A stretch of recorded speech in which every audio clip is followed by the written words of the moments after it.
Man, what a way to start off today.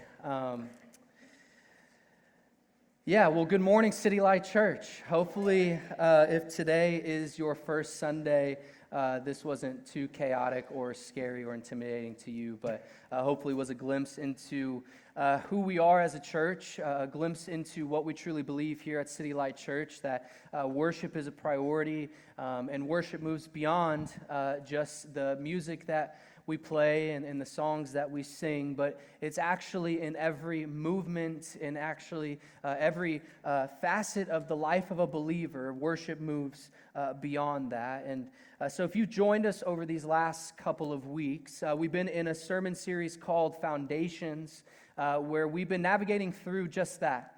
The foundations of the life of a believer. What does it look like to follow after Jesus in the way that he calls us to? But even beyond that, maybe you're just kind of a traveler coming in and through, and this is maybe not your church home, or maybe this is your church home, but it won't be your church home forever. My hope and the goal of what this sermon series is intended to do is to highlight those core things that you can build your life upon wherever you go. Hence the word of foundations. And so today is no different.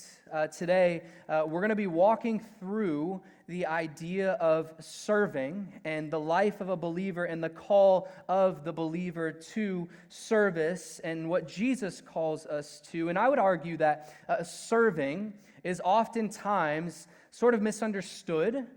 If you've been in the church world for a while, maybe it's something that you view with a little bit of a bad taste in your mouth because maybe you got burnt out in a season of serving, or maybe you're just flat out exhausted from your day-to-day life. And so me necessarily proposing this already makes you uncomfortable because you're like, listen, man, I don't have anything else to give you. I can barely actually make it through the week. I'm actually dragging myself to a Sunday service.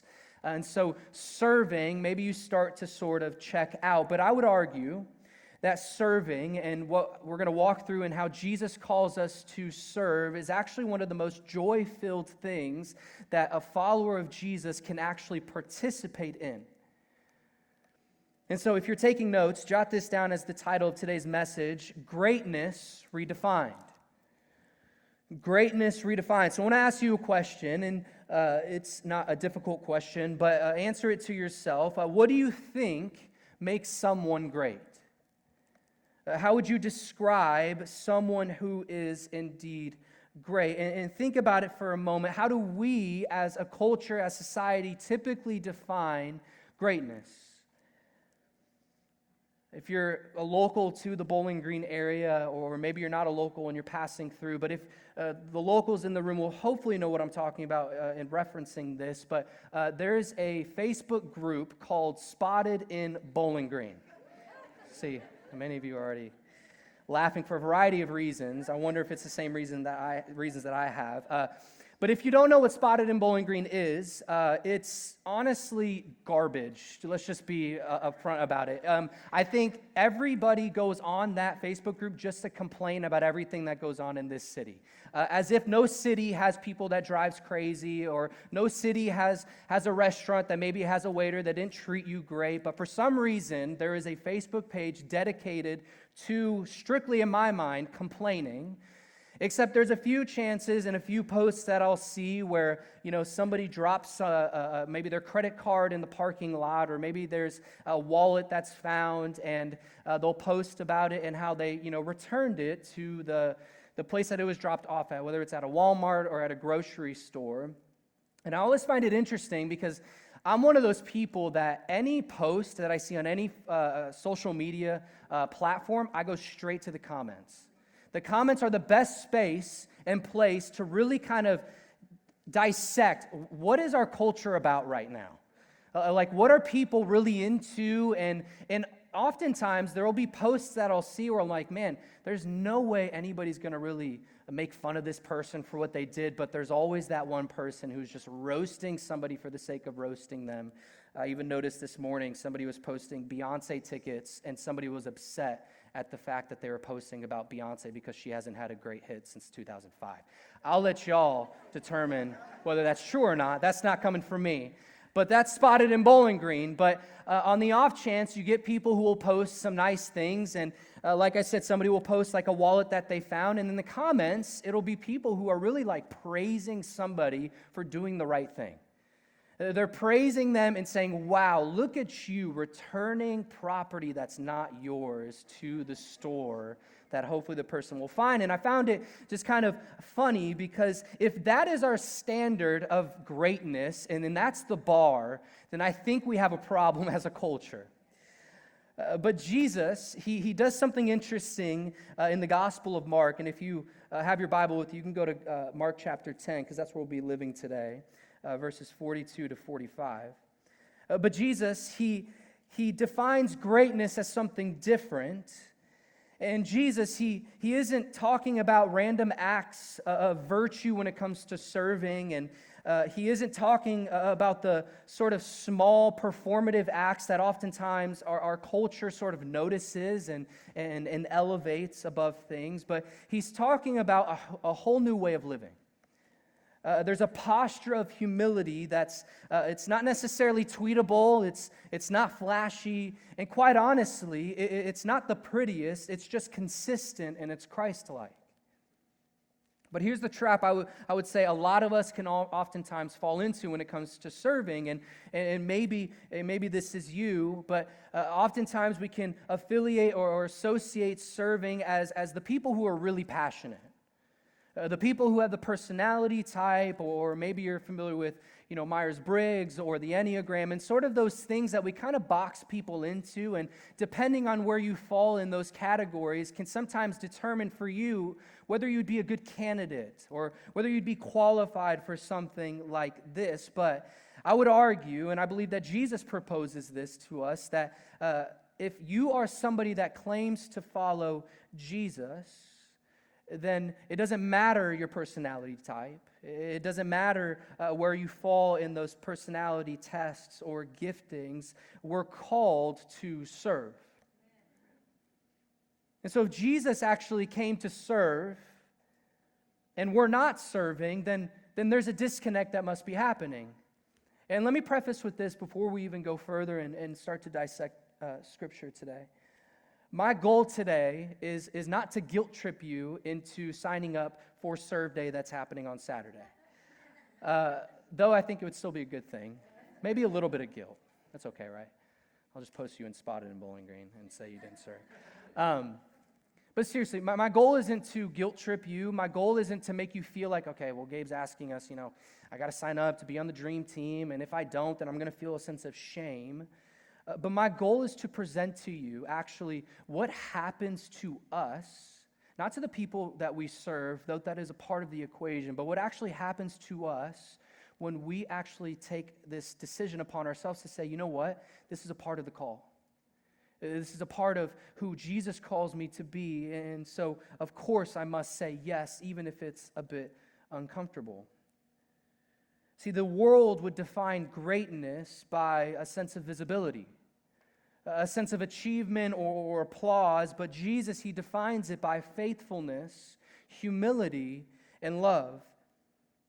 And so if you're in Mark 10, you can read this with me or it'll be up on the screen. It says this starting verse 42 to 45. It says, Jesus called them together and said, he's speaking to his disciples, his followers, he says, you know that those who are regarded as rulers of the Gentiles lord it over them, and their high officials exercise authority over them.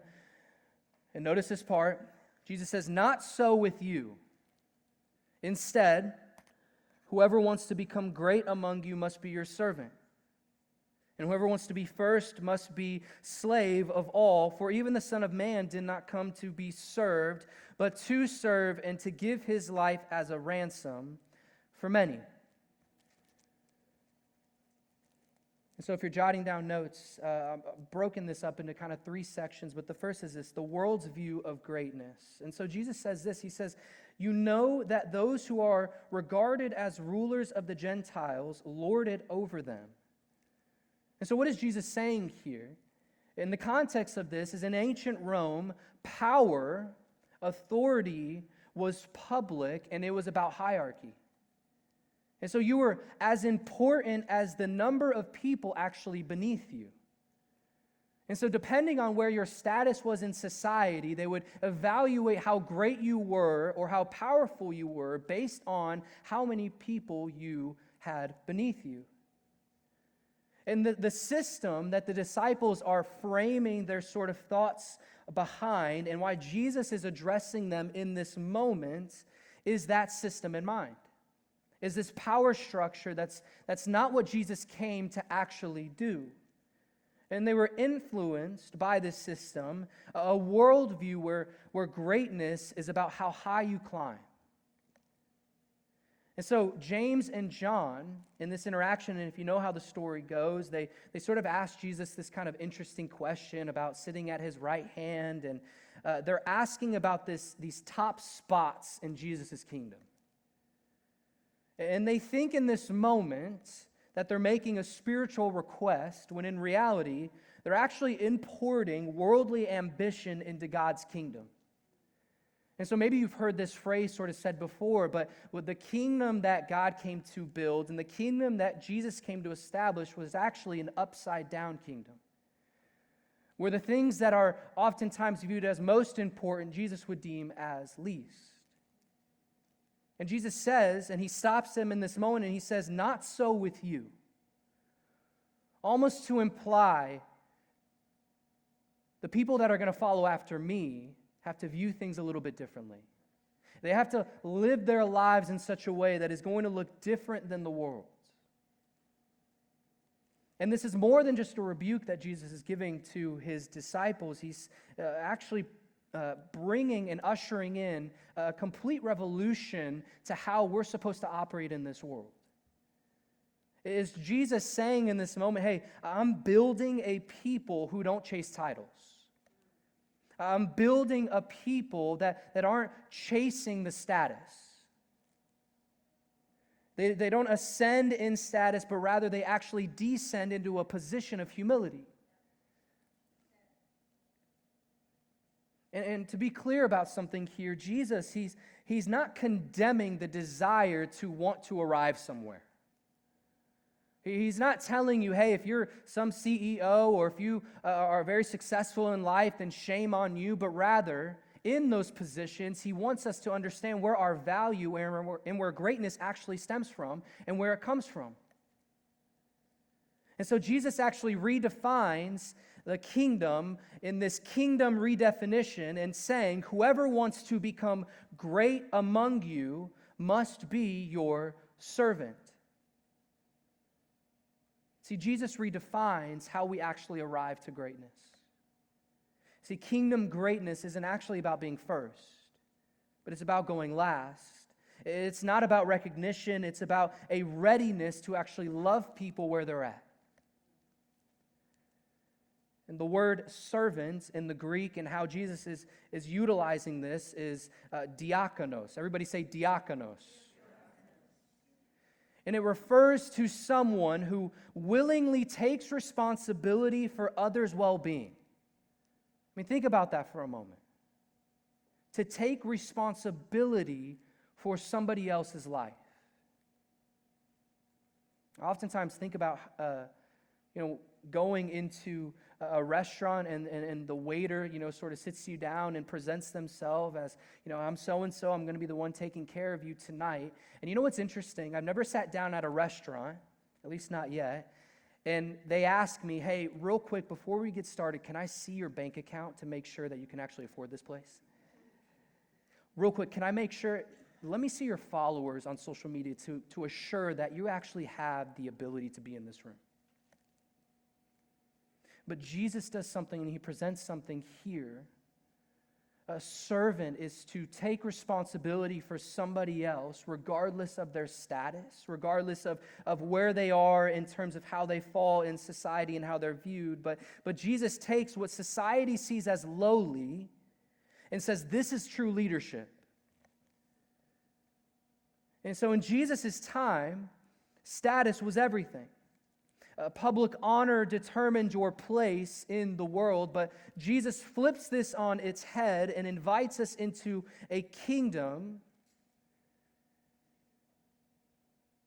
where it doesn't necessarily equate to what we oftentimes view here in culture.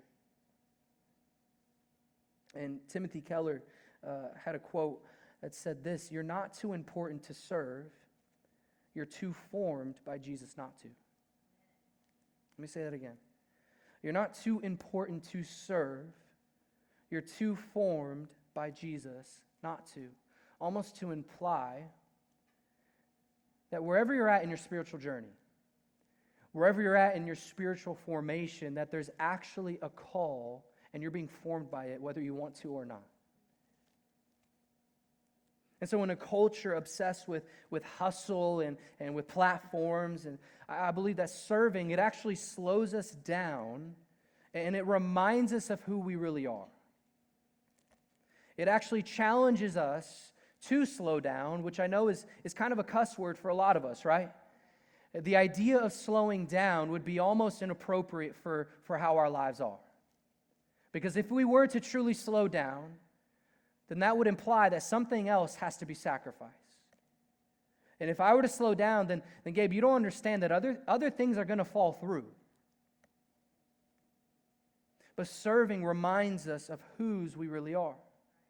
It shifts something within us and within our hearts that changes us in how we actually love and care for people.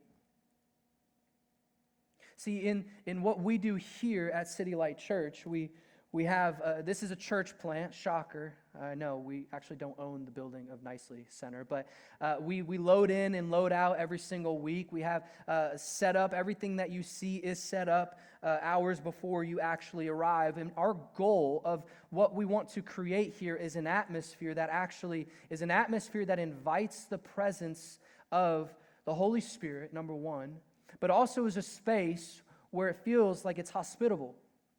A space that you feel invited to come back to. See, many of you have probably been to churches before City Light, and maybe there will be churches after City Light. And I would argue that oftentimes what separates churches isn't the mission statement, right? Most mission statements, if you go to a website, you'll see, okay, they're pretty much arguing for the same thing. They want to share the gospel, they want to teach the teachings of Jesus, and they ultimately want you to walk out changed. And putting aside the theological differences, I would argue that what oftentimes separates churches to feel a certain way when you walk in and when you walk out is the culture of serving. It's the people that are caring for you when you step into the room and you feel seen. You feel known, you feel noticed, because we all have a desire to be seen and known. And so if Jesus is trying to show us and explain to us, hey, I need you to understand something. The world is going to communicate one thing. The world is going to tell you to chase after this in order to achieve greatness, but I want to tell you something different. Not so with you. You're going to live your life a little bit differently than the rest. And so we follow after the example of Jesus. Jesus says this, "For even the Son of Man did not come to be served, but to serve." A passage that I'm sure many of us have heard many times before. But this is where the whole message lands, and it's actually on Jesus himself, which I love, and that's part of the reason why I love communion. Because Jesus actually says, hey, do this in remembrance of me. Or when we partake in the sacrament of communion, I'm glad that I don't take communion and say, you know what, gotta do this in remembrance of myself. But Jesus actually says, and he puts all the pressure on him, and he's saying, hey, I'm actually the person that's going to carry the weight. I'm actually the person that's going to carry the responsibility for you. But Jesus puts it on himself, the Son of Man, the one that Daniel saw coming in glory, and the one who holds all authority, chose to serve. And he chose to serve you. And not just to do servant-like things, but to actually give his life away. And so this is the position and the outflow, or the overflow that we serve, and hopefully the position and heart posture that we choose to lead our life from. And it says that to give his life as a ransom for many. Jesus isn't calling you to do anything that he hasn't already done. And I think that's some of the best news that I ever heard as somebody who heard about Jesus for most of my life.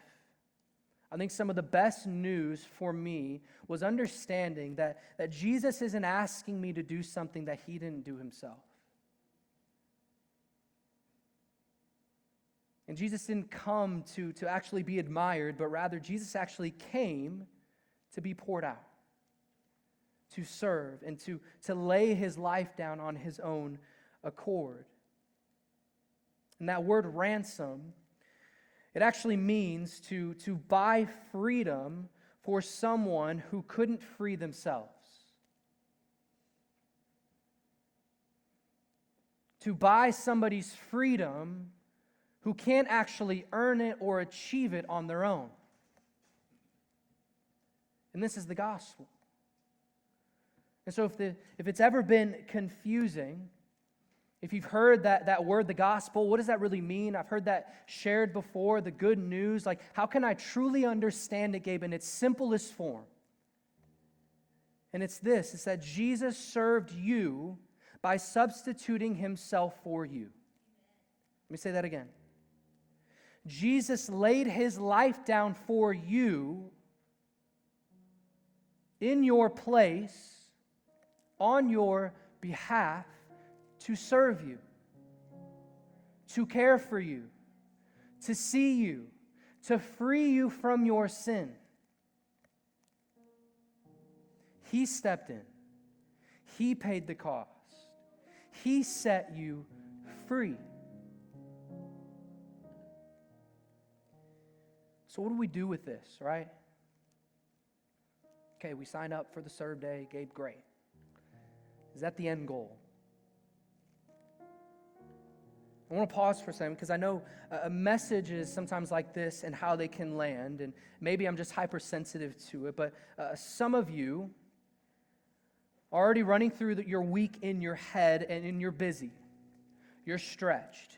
You're overwhelmed. You're actually on the verge of burnout. You got a career.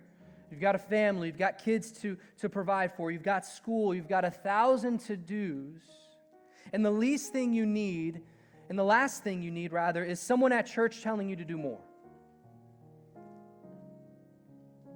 And I hope that you're hearing me, that this is not that. This is not a guilt trip message. Jesus actually never guilts people into the kingdom. Notice that he always invites people into the kingdom, but that it costs something. See, what Jesus is doing in Mark 10 when he says the Son of Man didn't come to be served, but to serve and to give his life as a ransom for many isn't a recruitment speech. It's actually a revelation that he wants us to have. He's showing us what greatness in the kingdom looks like. He's not saying do more, check the box. He's saying come, become something more. See, serving isn't just something that we give, it's actually something that forms us, something that shapes us. It slows us down, it gets us low, it teaches us humility, and it reorders our values and brings us back to the feet of Jesus where real life begins. Let that be some of us, the reminder that some of us need, that actually real life begins when we recognize it's actually the lower that we go and at the feet of Jesus that we understand and we have new perspective. See, we don't serve because we have margin.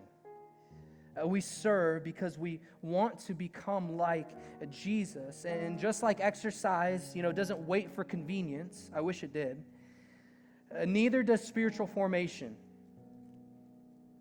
And so I hope I'm not stepping on too many toes in saying all of this, but we don't go to the gym when life is slow. We don't become formed by Jesus just by happenstance, but rather there's movement. See, we go because we want to grow stronger. We say yes because we know that the discomfort will actually become more comfortable and lead us to being more conditioned by when Jesus calls us to become more uncomfortable in the next season. I want you to think of it almost like this resistance training. Spiritual formation should feel like resistance training. It should feel as if there's a tugging, but that you can still press forward. It should feel like there's some tension. It doesn't crush you, but rather it builds you. And I would argue oftentimes, one of the first things that I see most people pull away from whenever life is really busy, whenever things are getting chaotic, is this. I'll get back to this when I have a little bit more time. I'm really stressed out right now, so I need to take a step back, and then 6 months goes by and they haven't been back. So let me be clear again that this isn't a guilt trip. Maybe some of you are in a season where, hey, I need to take a step back. I need some time for God to heal me and to allow Him to actually minister to me, so I just need to be in the room. Know that that's okay. But there's this illustration that a pastor and mentor of mine shared one time that I thought just resonated very clearly about what happens when we catch the vision that God's trying to communicate to us. And by vision, I just mean that as a general statement. I just mean when we're moved by God, when we catch that thing that we see our neighbors or we see the people in the room who are worshiping in such a way or who are speaking in such a way or whose life you look at and you say, man, something's just different. I don't know what it is, but something's just different. And he mentions this illustration. And if you've ever been to a water park before, there's those rides where you're sitting in this massive tube, and there's seats all around the tube. And many of you know where I'm going with this, maybe. But you know how this ride goes. You sit in those seats knowing that, okay, I have the potential to get really wet here. But oftentimes, and I don't know about you, but for me, when I'm on those rides, I try to avoid getting wet on the water ride that is intended to get wet. But there's something that happens at some point in the ride where there's that waterfall that's it's typically at the last part of the ride where you think you've avoided getting wet, but there's that waterfall at the end. And so you try to spin the tube to make sure that you dodge it and you avoid it, but for some reason, it ends up catching you, and you're just absolutely immersed, completely dripping, sopping wet. It's absolutely disgusting, that water, but we'll put that to the side. And you get off of the ride, and it's just, you hear yourself walking because of how moist everything is. But in this illustration, he was communicating to me that this is what it's like when we're fully immersed in the presence of God. Here's what I mean. Even when we try to avoid it, it's there. Even when we fall short, we can feel it. And not only that, but when we take footsteps, we leave something behind. When we start moving forward, people begin to notice the trail that's left behind. And when we catch what God is trying to communicate to us, I believe the same is true. That something shifts, that it actually causes us some discomfort, but ultimately, we know what's on the other side. That something fresh is on the other side. That Jesus wants to give you something fresh and something new and to make you whole again. And when we catch that, I believe that things begin to shift inside of us. So we don't serve because we're trying to earn something, but rather we serve because we've received everything. So the three things I want you to walk away with are this. The first being, you were saved to serve. You were saved to serve. The second is this: serving grows you spiritually. It challenges you and grows you spiritually. And the third is this: serving is how the world sees Jesus. I don't know any church that would be deemed as quote-unquote successful that has stayed inside their building and just hope for the best when it comes to impacting the world. Serving is how the world sees Jesus. And so that's the hope and the goal of what we want to accomplish in something like a Serve Day. But Serve Day is a one-off event, so what are we left with beyond that? We have these Sunday morning experiences that there's a multitude of things that can be done as well when it comes to stepping into a call of serving. And if I can just be honest for a moment, and this is me venting a little bit, not literally, but before the service started, I asked Katie, I was like, hey, Katie, just out of curiosity. And Katie, if you don't know, is our kids director, and she's awesome.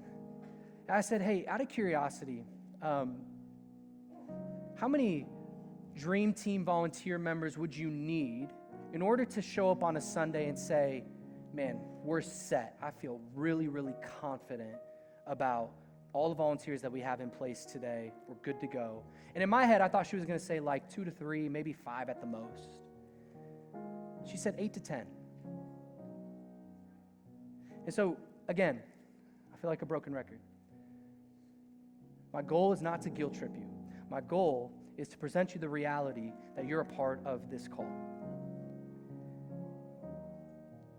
And so wherever you're at in this season of life, maybe it's not kids, which has more extensive things involved, so trust me when I say, if kids isn't for you, there's spaces for you to serve. But maybe it is. What would that next step for you look like? What would a next step in saying, you know what, Jesus, I've done all the other things, but this is the thing that makes me most uncomfortable, so I'm going to choose to say yes.